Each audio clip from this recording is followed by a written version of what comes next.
Hey, this is Matt once again. Welcome back to another video. It's another paid request, this time from Bronson. Thank you so much for that. And for those interested in requesting any type of videos or topics, reactions, lists, randomness out of the blues, whatever the case may be, feel free to send it either directly to my PayPal or join my Patreon. Both links are down below in the info box. And this is for Bronson wanting to know my top 10 favorite Jack Nicholson films or performances. I'm not sure what he wanted, so I just put like films that he's in. I realized like a lot of his older stuff I didn't really see as much as others. Like I still haven't like Five Easy Pieces and some of that stuff. But to go through the list, number one is definitely The Shining. Love The Shining. Don't give a shit about the book. Love Stanley Kubrick's direction. I love Jack Nicholson's performance. I know it may be on camp level, but I just enamored by his performance. Just how psycho he gets. Just so many memorable bits of to be the bat. Wendy, darn my life, I told you I'm not gonna hurt you. I'm just gonna bash your brains in. I'm gonna bash you right the fuck in. I'm hypnotized by his performance. I just absolutely adore and love it. Love the way the film is shot. I love the way the music is utilized, the set design of the hotel, really like The Shining. Always have. One of my favorite Jack Nicholson film. One of my favorite Stephen King movies. Don't give a shit that he hates it. I think it's better, especially better than that crappy miniseries that Stephen King gave his approval to. Number two, I put Batman, 1989. I mean, Jack Nicholson as the Joker was honestly my introduction to the Joker. And Jack is just having so much fun. He's having a ball with that role.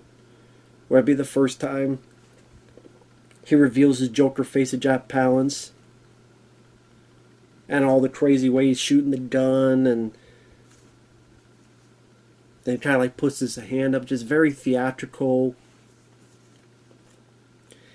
Even when that man took my balloons, and he's looked at I think his name is Bob, and he just shoots him, kind of nonchalant. It's just you buy that this guy's just crazy, nuts out of his mind. Even with the fight with Batman, he just gets the glasses. Like, you want a head guy with glasses, huh? It just gets knocked the fuck back. I just see him being that just crazy, evil jokester that Joker would be. And great casting choice. I would say still my favorite Joker. I really did like Joaquin Phoenix's Joker, but I would say Jack Nicholson is still my favorite Joker.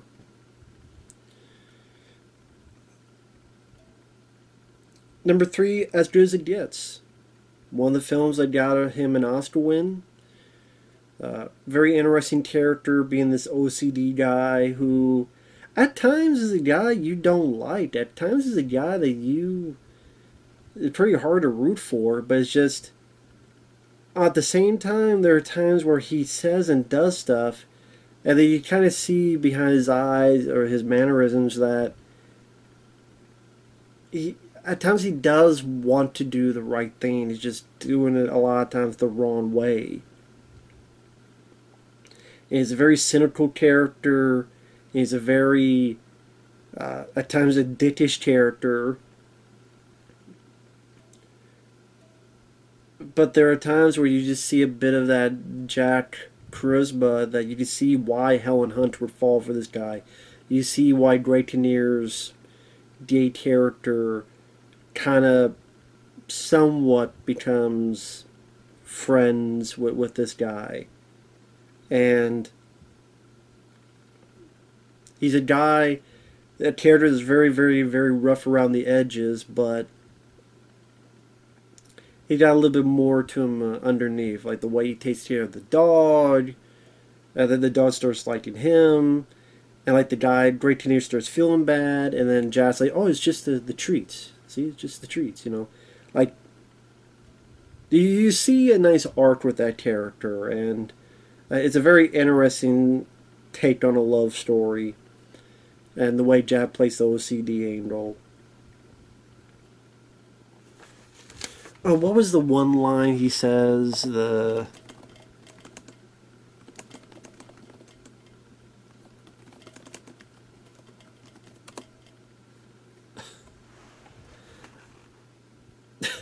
how do you write women so well? And he goes, I think of a man, and I take away reason and accountability. Like, that's a very dangerous thing to say, but at the same time, it's a pretty funny line. And it's well made by, I think it's James L. Brooks, I believe. I wouldn't get it right. It's, yeah, James L. Brooks, who was one of the guys from the get-go of The Simpsons, the early stages of The Simpsons, you know, among other stuff. And I think, again, you had a really good script, you had a capable director, you had people like Helen Hunt around, and it just... I think Jack Nicholson won an Oscar for it. I know he was nominated. You know, I think he was... I think he did win. Richly deserved, so... that one definitely comes to mind. Number 4, I'm going to put The Last Detail. That's a film not many people talk about. It's been a long time since I've seen it, so I don't have as many details to talk about as I would with others. But The Last Detail, I thought, was a pretty good one from back in the day, where him and another guy are in the Navy, and their job is to take this third guy, played by a very young Randy Quaid, pretty much to the brig, like military jail. I think the guy had stolen like just a couple little bits, but that was still enough to put him in jail. And more than likely, it's this little bit, but I think he's going to be in there like 8 years or something. So yeah, that's a chunk of life gone, and they're probably going to be fucking with him in prison. And so as they're doing this last detail, at times they're letting the guy live a bit of life before he's got to go in there. Doesn't end in the typical way you would think. I just remember John Nicholson being a very funny, charismatic guy, and that's a film I would like to revisit again. I guess to give the plot synopsis, came out in 1973.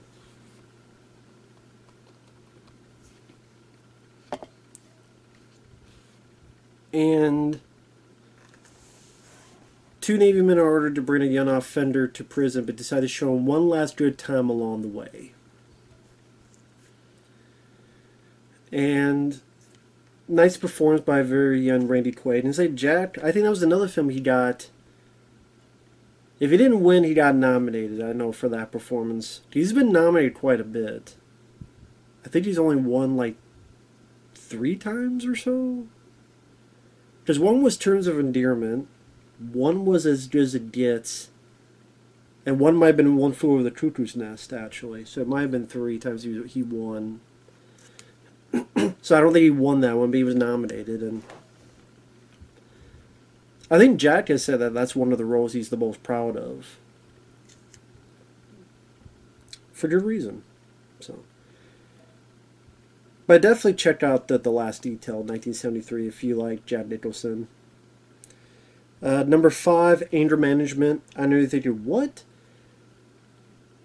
However I feel about Adam Sandler, which I do like Adam Sandler, Jack Nicholson stole that movie. He stole that movie. I think that's one of Sandler's better movies in the later years of his career because of Jack Nicholson.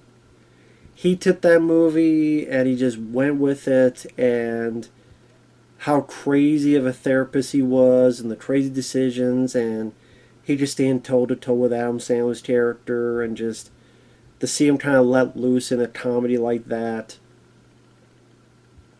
He was a lot of fun in Anger Management. So I had to put that on the list. Number 6, I put A Few Good Men. Did you order the code red? You can't handle the truth. And Jack isn't in it a lot, but he has a really good speech. Let's see if I can get it. That really... It might not be... It might not be a big role, but it shows what he can do with such limited running time and make a great impression. You know, of course, the "You Can't Handle the Truth" became definitely part of the movie lexicon of dialogue. I want the truth. You can't handle the truth. So we live in a world that has walls, and those walls have to be guarded by men with guns. Who's going to do it? You? You, Lieutenant Weinberg? I have a great responsibility you could possibly fathom. You weep for Santiago and you curse the Marines. You have that luxury. You have the luxury of not knowing what I know. That Santiago's death, while tragic, probably saved lives. And my existence, while grotesque and incomprehensible to you, saves lives.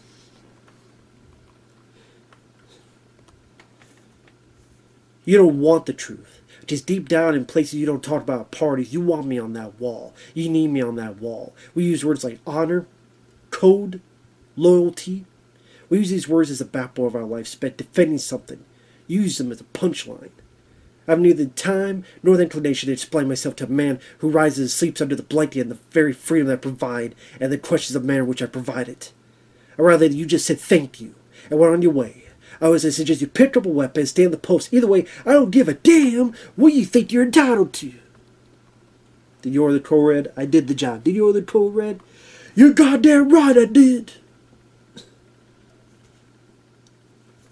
Definitely a very intense scene that while it's not a movie of action, it's definitely a movie of words, and if you don't have a bit of a fiery bit of business there, Jack Nicholson can help give you that. And I do like the film. You got Tom Cruise, you got Demi Moore, you have, I believe, Kevin Bacon. You have a pretty good cast in there. So I do like the film. And Jack Nicholson, again, even for he's not in it a lot, he definitely leaves an impression. For good measure. And it was a bit hard because Jack has not done a lot of movies. He's kind of retired. Which I guess is commendable because, like Gene Hackman, I'm old, I want to enjoy my life, and they've earned it. So, I get where they're coming from on that front. They definitely have earned it. Yes, I would love to see more for them because I'm greedy, because I think they're great actors, but like Gene Hackman, Jack Nicholson is like, fuck it, I'm going to retire. And maybe that's for a benefit, where when I've seen a lot of really shitty movies with them in it, that kind of dulls their legacy. But just like Jack hasn't done a whole lot. So, like number 7, I put The Departed. Jack's very good as the mobster.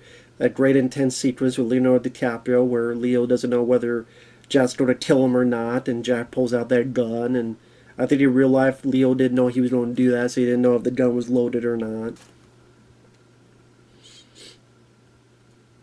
Great to see Nicholson in a Scorsese film. Number 8, One Flew Over the Cuckoo's Nest. Definitely a wonderful performance. I'm still iffy on the ending. That's why it's a bit lower on the list compared to other films. But it is a very good performance as a guy that just wants to rail against the institution, how they treat the sick and mentally handicapped people. Although sadly, they win, I guess, because the house always wins, so I get that that's a truthful statement, but it's just still a bummer. So, yeah, but Jack did a great job in that. I mean, it's One Flew Over the Cuckoo's Nest. I don't really have to say much about the film. Number 9, I put The Bucket List. A film no one really talks about, but it was nice to see him work with Morgan Freeman's character. Or Morgan Freeman in general. You have 2 great actors like Jack and Morgan Freeman. It's pretty much 2 older guys who meet, and what are we going to do before we die? We don't know how long we have left. We're going to follow our bucket list. We're going to do all this crazy stuff. The film itself is okay. It's nothing special. It's definitely watchable just because of the two guys, who they are. The presence they bring to it.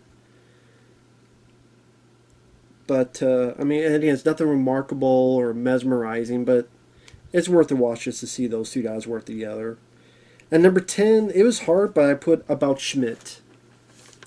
I put About Schmidt because it was a film where Jack is fairly understated.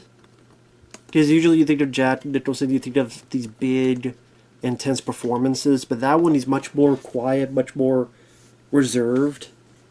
Which is about a guy who's at the end of his rope of life, and he kind of realizes, yeah, I don't really have much left, and did I make much of a difference? That's what he's questioning.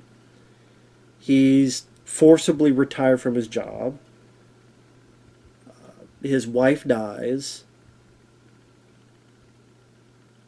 His daughter isn't the biggest fan of him.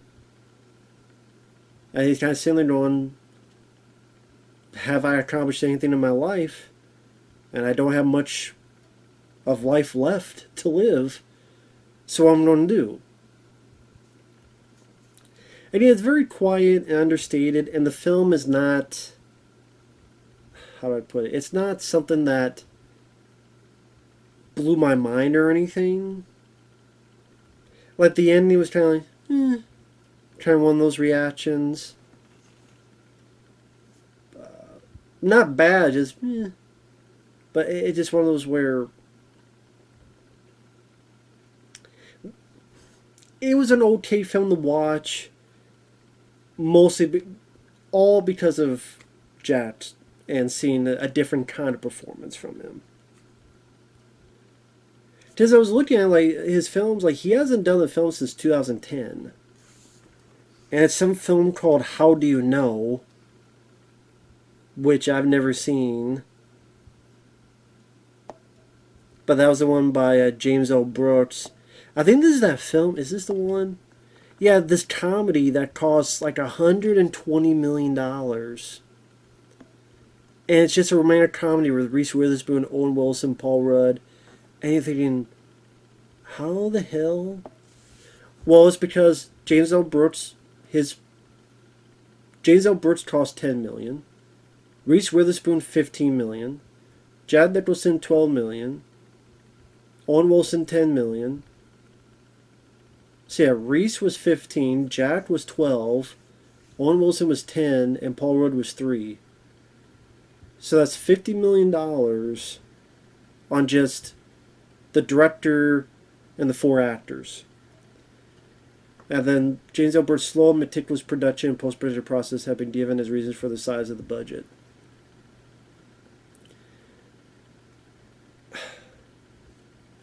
Why the fuck would Reese Witherspoon get a better paycheck than Jack Nicholson? That's just crazy to me. But whatever. Guess that was a time Reese had, was it Bring It On or whatever the fuck? I don't know. No, because that was like, no, that's Kirsten Dunst. What the fuck was Reese Witherspoon?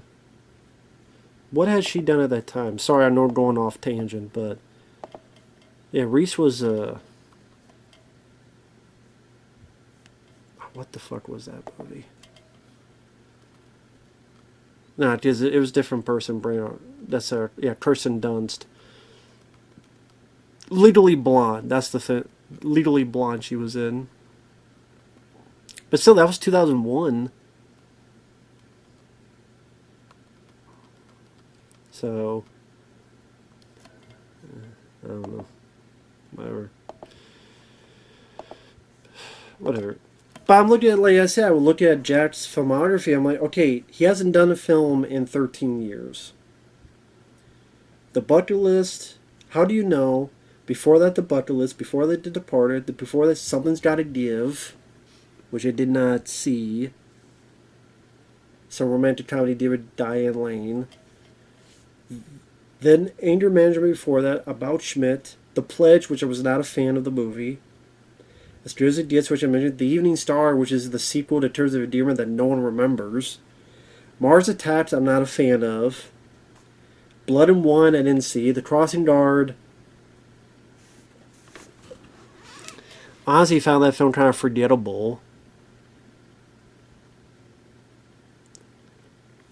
It didn't really do much for me. Wolf, I wasn't a fan of.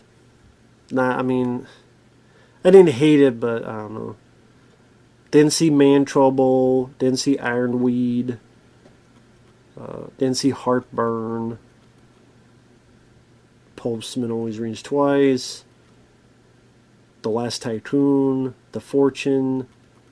Could never get into Chinatown. I know, blasphemy. Easy Rider, I was never a fan of.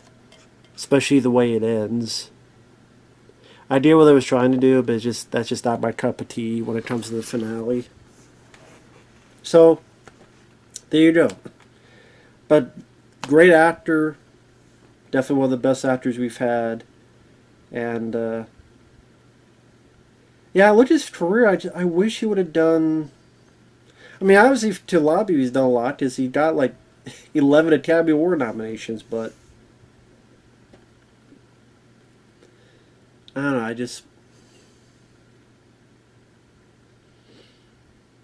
I guess I wish he had done more, not the same type of character, but more films like The Shining and that kind of vibe to it. I don't know how else to put it. But